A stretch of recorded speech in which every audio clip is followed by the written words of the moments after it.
السلام عليكم ورحمة الله وبركاته. الحمد لله والصلاة والسلام على رسول الله وعلى آله وصحبه ومن والاه. أيها الأحبة، مقبلون على العيد، والعيد يوم عظيم، يوم فرح وسرور وابتهاج، ويوم صلة، ويوم زيارات، ويوم تقارب، ويوم محبة، ويوم مودة. فكيف بنا نسمع أن هناك أشخاص مخاصمين ومقاطعين قطعوا أرحامهم وخاصموا إخوانهم؟ ما بال هؤلاء لا يسمعون قول الحبيب صلى الله عليه وسلم؟ ألا يتأثرون بكلام المصطفى صلى الله عليه وسلم حينما قال: من هجر أخاه فوق 3 دخل النار؟ هل أنت أيها الأخ الكريم تعقل هذا الكلام؟ تصلي وتصوم وتحج وتزكي، لماذا؟ ألا ترجو من الله العفو؟ كيف ترجو من الله العفو ولا تعفو عن الناس؟ النبي عليه الصلاة والسلام قال: تعرض الأعمال كل اثنين وخميس، فيغفر لكل عبد لا يشرك بالله شيئا إلا رجلان بينهما شحناء، فيقال: أنظرا هذين حتى يصطلحا. لا إله إلا الله. لا يعرض عملك أمام الله سبحانه وتعالى حتى تصطلح مع الذي خاصمت.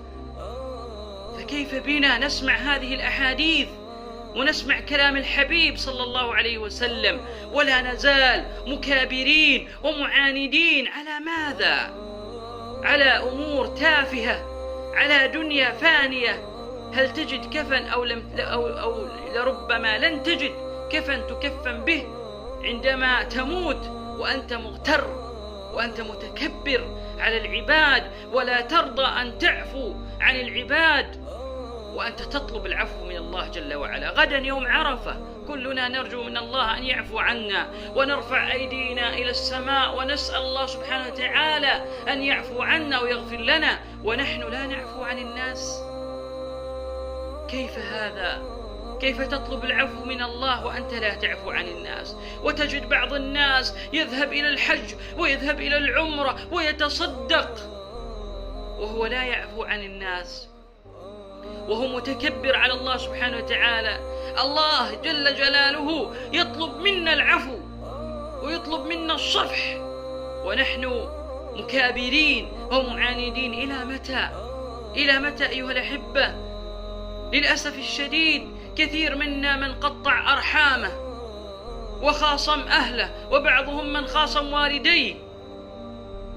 فكيف لنا أن نقابل الله جل وعلا ونحن بهذه الحالة؟ ينبغي علينا أن نراجع أنفسنا وأن نصلح هذا الأمر ونصفي قلوبنا من الحقد والغل، ونقبل على الله سبحانه وتعالى ونعفو عن العباد. والله دنيا فانية لا تسوى شيء، لا تسوى. ستندم عندما يدفن هذا الشخص.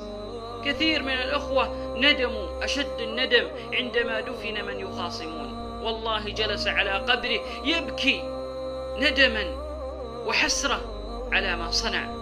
هل ينفع الندم في هذا الوقت؟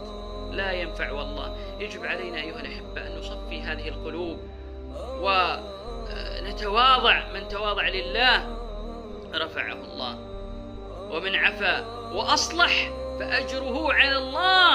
أنت تريد من الله، اعفوا لله سبحانه وتعالى، لا تعفوا للناس، اعفوا لله. هو الذي أمرك. إن كنت تطيع الله سبحانه وتعالى فاعفوا، ولا تدع للشيطان مجال. النبي صلى الله عليه وسلم بين أن الشيطان أيس أن يعبد في جزيرة العرب، ولكن نجح في أمر واحد وهو التحريج بينهم. فلذا ينبغي علينا أن لا نجعل مجال للشيطان أن يفرق بيننا. نحن في أيام مباركة فيها الأعمال تضاعف، وهي أفضل الأيام على الإطلاق. ينبغي علينا أن تكون هذه القلوب صافية حتى يقبل الله سبحانه وتعالى يقبل منا الله سبحانه وتعالى هذه الأعمال. أيها الأحبة، والله إنا نسمع كثير من الأخوة متخاصمين. على ماذا؟ إذا أتينا ننظر وجدنا هذا الأمر تافه، سوء ظن. قال: والله فلان يقول كذا، هل سمعت بإذنك أم نقل لك؟ لذا ينبغي علينا ألا نسيء الظن، بل نصفي هذه العلاقات وننزع هذا الغل والكبرياء والغضب. النبي صلى الله عليه وسلم قال لما جاء الصحابي النبي صلى الله عليه وسلم قال له أوصني يا رسول الله، قال لا تغضب، كثير منا لا يملك نفسه. لماذا؟ يملك نفسك، ليس الشديد بالسرعة إنما الشديد الذي يملك نفسه عند الغضب.